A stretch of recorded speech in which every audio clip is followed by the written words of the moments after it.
మూడవరానికి కానీ విజయవాడకు వరద రావడం అయితే జరిగింది. సింగనగర్ కానీ కొన్ని చోట్ల అయితే ప్రాంతాలు మునిగిపోవడం జరిగింది. ఇక్కడ ఫుడ్ డిస్ట్రిబ్యూషన్ కూడా జరిగింది. దీన్ని ఎలా చూడొచ్చు అంటున్నారు? యాక్చువల్గా ప్రకృతి విపత్తులు అనేది ఎవరు కూడా కంట్రోల్ చేయలేరు. అది మనం చూసే ఉంటాము. మొన్న లాస్ట్ 3 years బ్యాక్ వచ్చిన కరోనా కావచ్చు, లేకపోతే ఎప్పుడు వచ్చే ఫ్లడ్స్ కావచ్చు. యాక్చువల్గా ఏంటంటే 100 సంవత్సరాల క్రితం బుడమేరుకి ఫ్లడ్స్ వచ్చినప్పుడు ఒక 10 మంది దాకా చనిపోయారు. మళ్ళీ ఇప్పుడు 100 సంవత్సరాల తర్వాత బుడమేరుకి వరదలు వచ్చినాయి. అవేంటంటే మీరు కావాలని తీసుకోండి. వర్షపాతం ఏంటంటే ఆల్మోస్ట్ 15 సెంటీమీటర్లకు ఎబో పడింది యాక్చువల్గా మన ఆంధ్ర రాష్ట్రంలో. దానివల్ల ఏంటంటే ఫ్లడ్స్ రావడం జరిగింది. ఈ ఫ్లడ్స్ని కంట్రోల్ చేయాలంటే ఎవరి వల్ల కాదు. యాక్చువల్గా ఏంటంటే ప్రకృతిని ఏ మానవుడు కూడా కంట్రోల్ చేయలేడు. ఏదైనా కానీ ఏంటంటే ఈ వరదలు రావడం విజయవాడ ప్రజలకి చాలా దురదృష్టకరం. కాకపోతే ఏంటంటే చంద్రబాబు నాయుడు గారు దానికి ఆ వయసునిచ్చే అంత వయసులో కూడా విజయవాడ ప్రజలకి ఎంత సాయం చేయాలో, ఎంత సపోర్ట్ చేయాలో అంత చేశారు. అలాగే ఏంటంటే స్వచ్ఛంద సంస్థలు కావచ్చు, మిగతా మానవతా దృక్పథంతో ప్రతి ఒక్కరు కూడా విజయవాడ వాస్తవులు అక్కడ వరదల్లో ఉన్నటువంటి వరద బాధితులకి ఎంతో కొంత సహాయం చేయాలని చెప్పేసి మీ మీడియా ద్వారా విజ్ఞప్తి పరుస్తున్నాను. అలా ఇప్పుడు చంద్రబాబు గారు ప్రజలకు ఎలాంటి మంచి చేశారంటే మీరేం చెప్తారు? చంద్రబాబు నాయుడు గారు అయితే కనుక రియల్ అడ్మినిస్ట్రేటరు. యాక్చువల్గా ఏంటంటే చాలామంది ఏంటంటే లైవ్లో అనేది దిగరు. కాకపోతే చంద్రబాబు నాయుడు గారు ఒక సీఎం కాకుండా ఒక సామాన్యమైనటువంటి వ్యక్తిలాగా, ఒక కార్యకర్తలాగా వెళ్ళి జనాలకి ఏవైతే ఉన్నాయో, ఏవి కావాలో ఫెసిలిటీస్, ఫుడ్ కావచ్చు, వాటర్ కావచ్చు, ఏదన్నా సరే వెంటనే ఇమీడియట్గా యాక్షన్ తీసుకోవడం అనేది జరిగింది. దానివల్ల ఏంటంటే ఎంతో కొంత ఆ వరద బాధిత ప్రాంతాల ప్రజలకి అయితే మంచి జరిగిందని చెప్పేసి నేను అనుకుంటున్నాను. మీరు నిజంగానే చెప్తున్నారంటే ఫుడ్ అనేది టీడీపీ ప్రభుత్వం యాక్చువల్గా ఏంటంటే ఫుడ్ అనేది మాత్రం ఎవ్రీ పర్సన్కి కూడా అందిందని చెప్పేసి నేను అనుకుంటున్నాను. మళ్ళీ వైసీపీ వాళ్ళు ఎవరికి ఫుడ్ అందలేదు అని చెప్పేసి కూడా ప్రచారం చేశారు కదా. యాక్చువల్గా మేము లైవ్లో ఉన్నాం కాబట్టి చెప్తున్నామండి. ఆదివారం పొద్దున్న 11-12 గంటల కాడి నుంచి వరద నిదానంగా పెరుగుతూ వచ్చింది. ఆదివారం సాయంత్రం, సోమవారం పొద్దునకల్లా బాగా వచ్చింది. ఆదివారం సాయంత్రం నుంచి సోమవారం సాయంత్రం వరకు మాత్రం కొద్దిగా ఎవరు రావడం అనేది జరగలేదు. మంగళవారం పొద్దున్న నుంచి కానీ ఏంటంటే ఆల్మోస్ట్ ఫుడ్ కావచ్చు, వాటర్ కావచ్చు, ఏదైనా సరే ఏంటంటే ఈ ప్రభుత్వం తరఫున అందించడం జరిగింది. అలాగే పోలీస్ వ్యవస్థని, రెవెన్యూని, యాక్చువల్గా కలెక్టర్స్ని, ఆల్ ఎస్పీస్ని, కొంతమంది ఇన్ఛార్జెస్ని నేను చూసిన దాంట్లో ఏంటంటే అక్కడ ఎన్నైతే సెంట్రల్ నియోజకవర్గంలో ఉన్నటువంటి డివిజన్స్ ఉన్నాయో ఒక్కొక్క డివిజన్స్కి ఒక్కొక్క ఇన్ఛార్జ్ని అయితే వేయడం జరిగింది. యాక్చువల్గా ఎక్సలెంట్ అడ్మినిస్ట్రేషన్. కాకపోతే ఏంటంటే ప్రకృతి విపత్తుల్ని ఎవరు కూడా కంట్రోల్ చేయడం అనేది జరగని పని. ప్రజలకు కూడా ఏంటంటే చిన్న పొరపాట్లు, లోటుపాట్లు అనేవి జరిగినాయి. కానీ జరిగిన నష్టాన్ని మాత్రం ఎవరు కూడా పూడ్చాలంటే మాత్రం అది పూడ్చే పని కాదు. విజయవాడ ఆల్మోస్ట్ ఒక 2 సంవత్సరాలు అయితే వెనక్కి వెళ్ళిపోయిందని నేను అనుకుంటున్నాను సార్. అన్న మళ్ళీ జగన్ గారు వచ్చేసి వరద బాధితులు ₹1 ఇస్తున్నారని చెప్పారు. ఆ ₹1 ఎవరికి ఇచ్చారు, ఎక్కడ ఇచ్చారని అంటే మీరేం చెప్తారు? యాక్చువల్గా ఏంటంటే వైఎస్ఆర్ కాంగ్రెస్ పార్టీ తరఫున ₹1 అనౌన్స్మెంట్ చేయడం అయితే జరిగింది. వాళ్ళు పబ్లిక్కి అనౌన్స్ చేశారు. అదే మరి సీఎంఆర్ రిలీఫ్ ఫండ్కి ఇస్తారో లేకపోతే గవర్నర్కి ఇస్తారో మరి ఎవరికి ఇస్తారో అనేది తెలియదు. చాలామంది యాక్చువల్గా స్వచ్ఛంద సంస్థలు వీళ్ళందరూ కూడా ₹1, ₹2 కోట్లు, ₹3 కోట్లు అని చెప్పేసి అనౌన్స్మెంట్ చేయడం జరిగింది. అలాగే పవన్ కళ్యాణ్ గారు కూడా ఒక 6 కోట్ల దాకా అనౌన్స్మెంట్ చేశారు.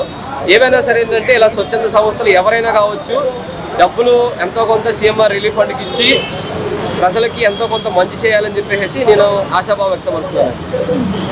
మరి చంద్రబాబు గారు ప్రజలకి ఇంతమంది చేస్తున్నాడు, చంద్రబాబు గారి మీద బురద చల్లడం వైసీపీ వాళ్ళని చూసి ఎలా అనిపిస్తుంది? యాక్చువల్గా ఏంటంటే ఇప్పుడైనా సరే ఏంటంటే సార్ ఏదన్నా సరే దిగితే కానీ లోతు తెలియదు. అలాగే ఏంటంటే విమర్శించే వాళ్ళు విమర్శిస్తూ ఉంటారు. ఎవరైతే వాళ్ళు పని చేసుకుంటే వాళ్ళలో ఆ పని చేసుకుంటూ వెళ్ళిపోవడమే. మీరు కావాలని చూడండి. యాక్చువల్గా మన ఇరిగేషన్ మినిస్టర్ గారు నిమ్మల రామానాయుడు గారు చాలా ఎక్సలెంట్గా సర్వీస్ చేశారు. Really appreciating sir. విజయవాడ ప్రజలందరి తరఫున నిమ్మల రామానాయుడు గారికి మేము ప్రత్యేకమైనటువంటి కృతజ్ఞతలు తెలుపుతున్నాము. ఎందుకంటే 6 రోజుల పాటు నిద్రాహారాలు మానేసి ఆ బొడమేర కట్ట మీద ఉండి ఆ బొడమేర కట్టని ఒక గంటలు చేశాడు. Excellent minister, one of the best minister in AP అయితే నిమ్మల రామానాయుడు గారు. ఆయన ఉండటం వల్ల ఈరోజు వరద కంట్రోల్ అయింది. అలాగే చంద్రబాబు నాయుడు గారు కావచ్చు, లోకేష్ కావచ్చు, ఎవరైనా కావచ్చు వాళ్ళ పరిధిలో వాళ్ళు చేయగలిగినంత వరకు సాయం చేశారు. అలాగే ప్రతి ఒక్కరు కూడా స్వచ్ఛందంగా ఈ వరద బాధితులకి ఎంతో కొంత సాయం చేయాలని చెప్పేసి నేను వాళ్ళందరికీ కూడా రిక్వెస్ట్ చేయడం జరుగుతుంది సార్.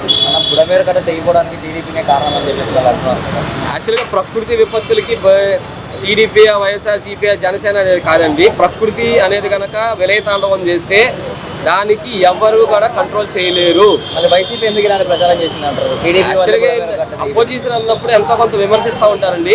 వైఎస్ఆర్ సిపి వాళ్ళు విమర్శించారు కదా అని చెప్పేసి ప్రకృతి ఏం ఆగదు. అలాగే చంద్రబాబు నాయుడు గారు ఫేవర్ చేశారు కదా అని చెప్పి ప్రకృతి ఏం ఆగదు. ఏదైనా సరే ఏంటంటే ప్రజలకి ఏదైనా సరే ప్రకృతి కనుక తేడా వస్తే కనుక చాలా ఇబ్బందికరమైన పరిస్థితులు వస్తాయనేది ఈ బొడమేరు కట్ట యొక్క వాటర్ కావచ్చు, లేకపోతే ఈ వరదలు కావచ్చు. కావాలంటే చూడండి, కృష్ణానదికి వచ్చిన వరదలు కూడా ఆల్మోస్ట్ వాళ్ళు పెద్ద పులిపాక కావచ్చు, ఏమైనా సరే ఏదైనా మన ఎన్టీఆర్ డిస్టిక్ మాత్రం తీవ్ర నష్టం జరిగిందని చెప్పేసి నేను అనుకుంటున్నాను సార్. మళ్ళీ ప్రజలందరూ సేఫ్గానే ఉన్నారంటారు అనే వరదల నుంచి? యాక్చువల్గా ప్రజలందరూ సేఫ్ అని అంటే ఆల్మోస్ట్ వాళ్ళు చాలామంది చనిపోయారండి. అది ఎంతమంది అనేది లెక్క తేలాల్సి ఉంది. ప్రకృతి ఏదన్నా సరే నదులు కానీ ఈ వాగులు కానీ ఉప్పొంగినప్పుడు ఎంతో కొంత ప్రాణ నష్టం, ఆస్తి నష్టం అనేది మాత్రం జరుగుతుంది. వీలైనంత వరకు ప్రజలను అయితే కనుక సురక్షిత ప్రాంతాలకు వచ్చే ఉన్నారు. ఏదన్నా చిన్న చిన్న పొరపాట్లు, చిన్న చిన్న మానవ తప్పిదాల వల్ల కొంతమంది ప్రాణాపాయాలు పోయినాయి. వాళ్ళందరూ కూడా ఎంతో కొంత సమన్వయం, ఇప్పుడు ఉన్న వాళ్ళు కూడా కొంత ఫాస్ట్ అవ్వకుండా నిదానంగా ఉండి ప్రజలకి ఏదైతే ఉందో గవర్నమెంట్ అందిస్తున్న అటువంటి ఈ ఫుడ్ కానీ అకామిడేషన్స్ కానీ జాగ్రత్తగా ఉపయోగించుకోవాలి. ఎవరు కూడా తొందర పడకుండా ఉంటే కనుక మంచి జరుగుతుందని నా ఆశాభావం సార్. మళ్ళీ చంద్రబాబు గారు ఇప్పుడు ఈ వరద బాధితులకి ఎలాంటి హెల్ప్ చేస్తున్నారు అనుకుంటున్నారు? అంటే ఇప్పుడు ఇల్లు క్లీన్ చేయడం కానీ ఇలాంటివి ఏదో చేస్తున్నారు, ఇంకేమైనా చేయొచ్చు అని మీరు అనుకుంటున్నారా? యాక్చువల్గా ఇవాళే ఇప్పుడు లేటెస్ట్గా పేపర్లో కూడా అనౌన్స్మెంట్ అనేది ఇవ్వడం జరిగింది. యాక్చువల్గా సెంట్రల్ గవర్నమెంట్ ఎంతో కొంత ఫండ్ ఇవ్వాలి. ఎందుకంటే స్టేట్ అప్పుల్లో ఉంది కాబట్టి ఇలాంటి ఫ్లడ్స్ వచ్చినప్పుడు ఎవరున్నా సరే ఎంతో కొంత కష్టమే అడ్మినిస్ట్రేషన్ చేయడం అన్నా సరే, ఫైనాన్షియల్ థింగ్స్ అయినా కానీ ఇప్పుడు ఏంటంటే ఇప్పుడిప్పుడే మొత్తం అంతా కూడా ఒక ప్లానింగ్ అనేది జరుగుతుంది. ప్రతి ఒక్కరికి కూడా ఏంటంటే ఏవైతే ఇల్లు కొట్టుకుపోయినా వాళ్ళకి నేను విన్నది ఏంటంటే ఒక 20,000, 25,000 వరకు ఎక్స్గ్రేస్ ఇవ్వడానికి జరిగింది. అలాగే వెహికల్స్ డ్యామేజ్ అయితే ఆ వెహికల్కి ఇన్సూరెన్స్ కంపెనీస్ వాళ్ళని, ఆల్ కంపెనీస్ వాళ్ళు కూడా ఒక చోట పెట్టడం అనేది జరిగింది. అలాగే ఏంటంటే వెహికల్కి సంబంధించిన మెకానికల్ కావచ్చు, ఇంట్లో గృహోపకరణాలకి సంబంధించిన రిపేర్ చేసే వాళ్ళు కావచ్చు, అందరినీ కూడా మెకానికల్ కూడా గవర్నమెంట్ అనేది ప్రొవైడ్ చేయడం జరుగుతుంది. ఏదన్నా సరే ఏంటంటే కొద్దిగా టైం పడుతుంది కానీ అందరికీ కూడా మంచి జరగాలని చెప్పేసి నేను కోరుకుంటున్నాను సార్. నమస్తే. ఇప్పుడు వరదలు ప్రభుత్వం ఎన్డీఏ కూటమి ప్రభుత్వం ఎలా బాగానే చేస్తున్నారు. వాళ్ళకి ఆహారం అందించడం కానీ అధికార తోటలో బాగానే చేశారు. ఫుడ్ తీసుకురావడం కానీ, వాటర్ బాటిల్స్ ఇవ్వడం కానీ, రేషన్ వచ్చి రేషన్ అందించాయి, కూరగాయలు అవన్నీ బాగానే అందించారు. అలా ఈ వరద బాధితులకి ప్రభుత్వము ఎలాంటి ఇంకా అదేం చెప్పలేదుగా, హామీ లేదు. వచ్చి ఫొటోస్ అవి డీటెయిల్స్ కలెక్ట్ చేసుకొని వెళ్తున్నారు. అది ఇంకా తర్వాత ఎలా చేస్తారు? అది ప్రభుత్వం వల్ల ప్రజలకు మంచి జరుగుతుంది అనుకుంటున్నారా ఈ వరద బాధితులకి? జరుగుతుంది. అలా ఇప్పుడు ఇక్కడ మనం చూసినట్లయితే కృష్ణాలందరూ రిటైనింగ్ అయితే వాల్ అయితే ఉంది కదా, ఈ వాల్ కనుక లేకపోతే పరిస్థితి ఎలా ఉండేది? వాళ్ళు లేకపోతే చాలా ఇబ్బంది పడేవాళ్ళు. వాటర్ బాగా వచ్చేసి లోపలికి వచ్చేసి వాళ్ళని బట్టి చాలా సేవ ఉన్నాయి. అలా ఇది మళ్ళీ వైద్యులు వాళ్ళేమో మేమే కట్టించామన్నారు, కానీ